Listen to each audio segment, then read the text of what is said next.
The morning they showed up at my door, I was in the middle of repotting my African violets. I remember that specifically because I had soil on my hands, and when I looked through the peephole and saw my daughter standing there, my daughter after 11 years, the first thing I thought was, I'm going to ruin the doorknob. That's what your mind does when it's trying to protect you. It goes somewhere small and manageable. I set down the trowel, I wiped my hands on the old dish towel I keep by the window, and I stood there for a moment, just breathing, looking at the woman I hadn't seen since she stood in my driveway and told me I was the reason her father died. Then I opened the door. My name is Claudette, and I'm 67 years old.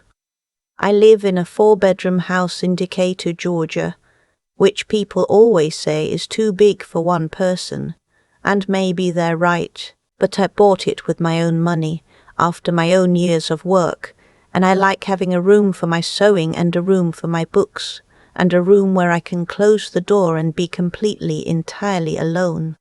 I didn't always have that. For 31 years I was married to a man named Harold Beaumont, who was the love of my life, and also in some ways the source of everything that went wrong afterward. Not because he was a bad man. He wasn't. Harold was generous and warm, and he loved his family more than he loved himself, which sounds like a virtue until you realize that his family knew it, and some of them used it. Harold died of a heart attack in the spring of 2012. He was 61 years old. He was in the middle of mowing the backyard lawn, and by the time I got to him, he was already gone. We had one daughter together. Her name is Adrian. She was 32 when her father died. She had been married to a man named Fletcher Gaines for 3 years at that point. I had never trusted Fletcher, not from the first dinner we had together, when he spent 45 minutes explaining to Harold why their financial advisor was wrong about bond allocation, when Harold had never mentioned having a financial advisor. Fletcher was the kind of man who needed to be the smartest person in every room, and when he couldn't be the smartest, he found ways to make everyone else feel small. But Adrian loved him, and Harold loved Adrian. So I kept my mouth shut. When Harold died, I kept my mouth shut about that too at first. About how Fletcher was suddenly very interested in Harold's estate. Harold had done well for himself. He'd worked in commercial real estate for decades, and he'd been careful with money in the way that people who grew up with nothing often are. The house in Decatur was paid off. There was a retirement account, a life insurance policy, some investments. Nothing extravagant, but enough for Fletcher to pay attention. Within 2 weeks of the funeral, he was asking me questions, gentle questions, framed as concern. "Mum, have you had a chance to meet with the estate attorney? Harold mentioned wanting to simplify things, to make sure you weren't burdened. We'd be happy to help." That word, burdened, I've thought about it many times since, how it was designed to make me feel fragile, how it was designed to make me feel like I needed help I hadn't asked for. I told him Harold's attorney was handling everything and that I was fine. 3 weeks after that, Adrian called me and told me that I was the reason her father was dead. She said I had stressed him out for years. She said my negativity, that was the word she used, had worn him down. She said Fletcher had helped her see things clearly, and what she saw clearly was that Harold had been unhappy, and I was why. I want you to understand something about that moment. I had just buried my husband. I was sleeping on his side of the bed because mine felt too cold. I was eating soup out of a can for dinner because cooking for one felt unbearable. And my daughter called me and told me I had killed him. I didn't yell. I didn't cry, not while I was on the phone with her. I said, "I think you should take some time before you say anything else you can't take back." And she said there was nothing she wanted to take back, and she hung up. That was March of 2013. I did not hear from Adrian again for 11 years. In the beginning I tried. I wrote letters. actual letters, handwritten. Because I'm 67 and that's how I was raised. I sent cards at Christmas and on her birthday. I called and left voicemails that were never returned. Around year 3, I stopped. Not because I stopped loving her. You don't stop loving your child. You just learn to carry the love somewhere quieter, somewhere it doesn't keep tearing you open every morning. I built her life. That's what you do. I went back to work. I'd been a hospital administrator for 20 years before Harold and I decided I'd step back, and I consulted for a healthcare nonprofit in Atlanta. I made friends. I traveled. I joined a book club and then quit it because we never actually discussed the books, and then I joined a better one. I bought the house in Decatur. I repotted my African violets. I was fine. I want to be honest about that. I was genuinely fine. Lonely sometimes, yes, but fine. And then one October morning, 11 years after my daughter hung up the phone and walked out of my life, she was standing at my front door. She looked older, which I know sounds obvious, but it still startled me. There were lines around her eyes that hadn't been there before. Her hair was shorter. She was holding herself differently. Shoulders slightly in, like she was bracing for something. Fletcher was standing behind her, half a step back. He looked the same. That easy smile, the kind that doesn't quite reach the eyes. He was wearing a good jacket. He was always wearing a good jacket. "Mum," Adrian said. Her voice broke a little on the word. "Can we come in?" I looked at my daughter's face for a long moment. I looked at the man standing behind her, and something in me, some very old, very quiet instinct said, "Be careful." "Come in," I said. "Let me wash my hands." They sat in my living room while I cleaned up. I took my time. I needed a minute to think, and washing dirt off your hands gives you that. When I came back, Adrian started talking. She said they were going through a hard time. Fletcher's consulting business had struggled. A major contract had fallen through, something with a healthcare company. He glossed over the details, and they'd had to sell their house in Alpharetta.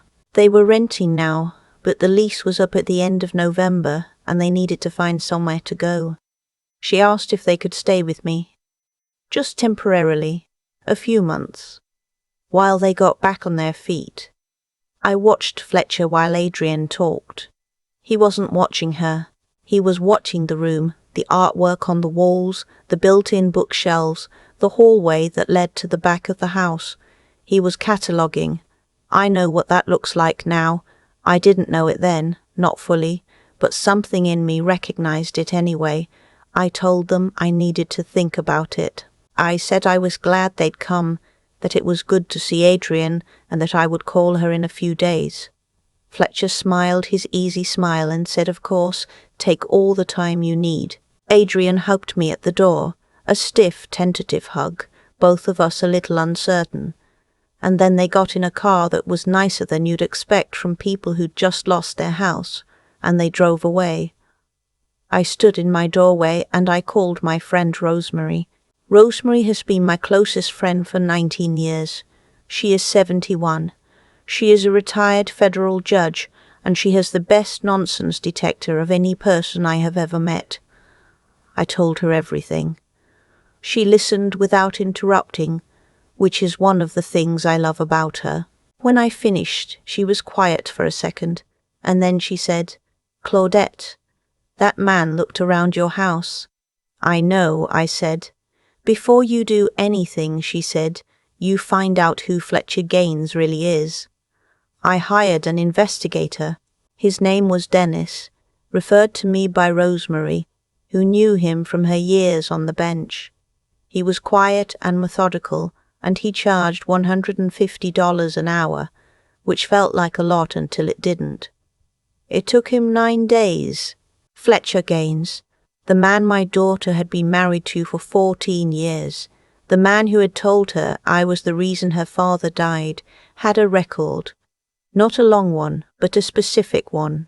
11 years ago in Tennessee, he had been charged with financial exploitation of an elderly adult, his mother-in-law from his first marriage.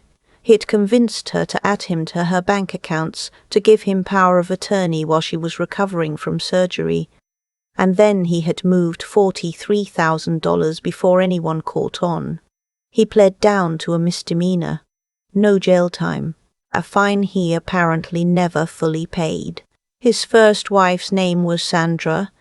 She had divorced him 6 months after the conviction. He had a second marriage after that, before Adrian, a woman in Knoxville, lasted 2 years. Dennis couldn't find records of anything criminal there, but the divorce was messy. And the consulting business? There was one, technically, but the major client he'd mentioned, the healthcare company, Dennis found the company. It was real, but they terminated Fletcher's contract not because of financial troubles, but because he'd been caught submitting invoices for work that hadn't been done. I sat at my kitchen table with Dennis's report in my hands, and I thought about my daughter. Here is the thing I had to reckon with. I didn't know how much she knew. It was possible she knew everything and was in on it. It was possible she knew nothing and was being used just as badly as I was about to be. It was possible, and this was the possibility that kept me up that night, that she was somewhere in the middle. That she'd sensed something was wrong and had chosen not to look too closely, the way we sometimes don't look at the things that scare us most. I thought about the way her shoulders were pulled in when she stood at my door. I thought about the words she'd used when she called me 11 years ago. Fletcher helped me see things clearly.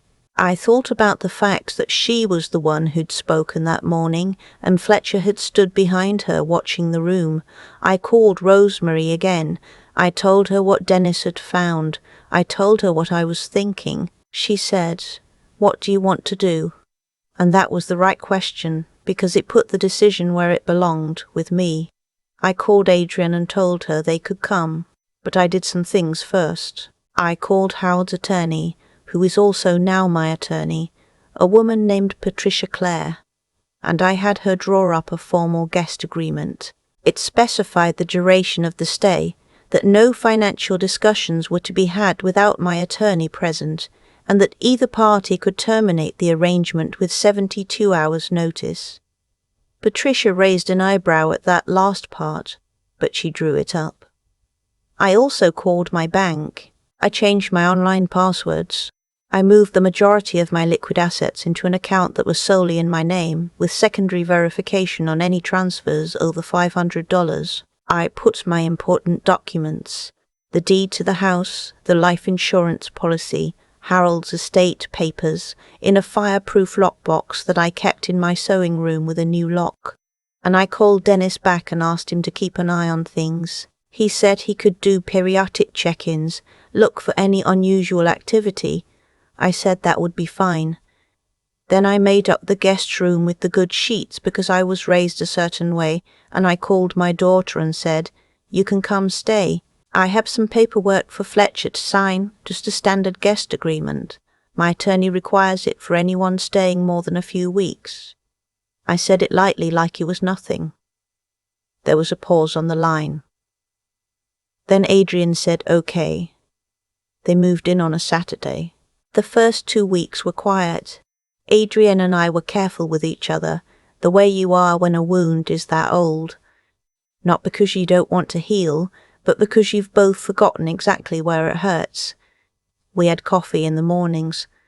We watched television in the evenings sometimes. She helped me in the garden. We didn't talk about the 11 years.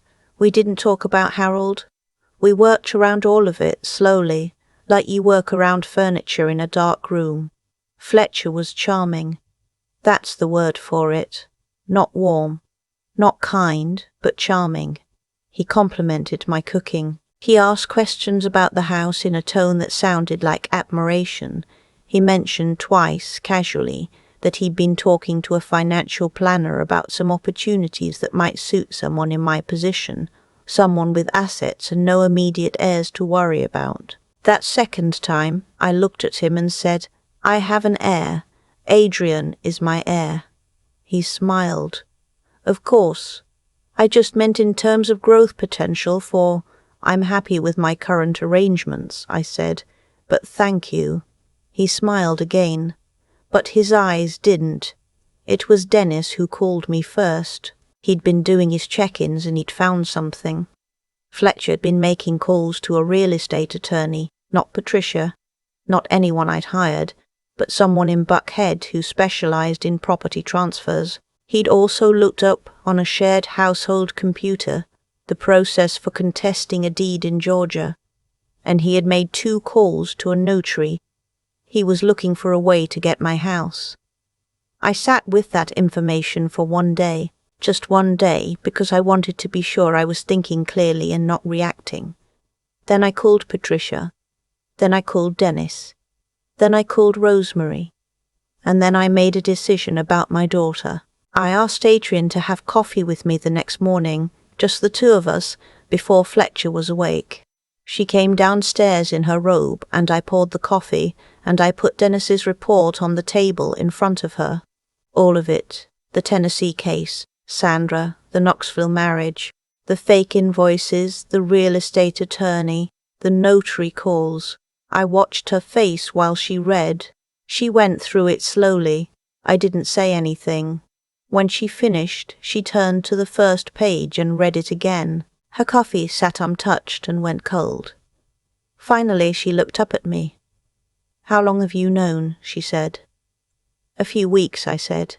She closed her eyes. "Mum, I needed to know what I was dealing with," I said. "And I needed to know what I was dealing with." She started to cry then. Not the dramatic kind, just quiet, steady tears, the kind that had been waiting a long time. She said she hadn't known about Tennessee, hadn't known about Sandra. She said there had been things over the years that hadn't added up. Money that had appeared and disappeared. Stories that changed slightly in the retelling. She said she had told herself she was imagining it. She said Fletcher had told her she was imagining it. "He's very good at that," she said. "I know," I said. We sat there together for a while. The morning light came through the kitchen windows. Outside, a mockingbird was going through its whole repertoire, trying on other birds' songs one by one. "What do we do?" Adrian said. I said, "Well, that depends on what you want." What she wanted was out. She said it quietly and clearly, and I believed her. What I wanted was for it to be handled correctly. Patricia had already been in contact with the Decatur Police Department's Financial Crimes Unit. Dennis's findings, combined with the Tennessee record, were enough for them to be interested.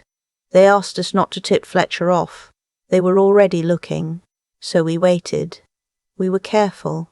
Adrian was remarkable during those 2 weeks. She had to go on living in that house, sleeping in that room, acting as though nothing was different. I don't know if I could have done it.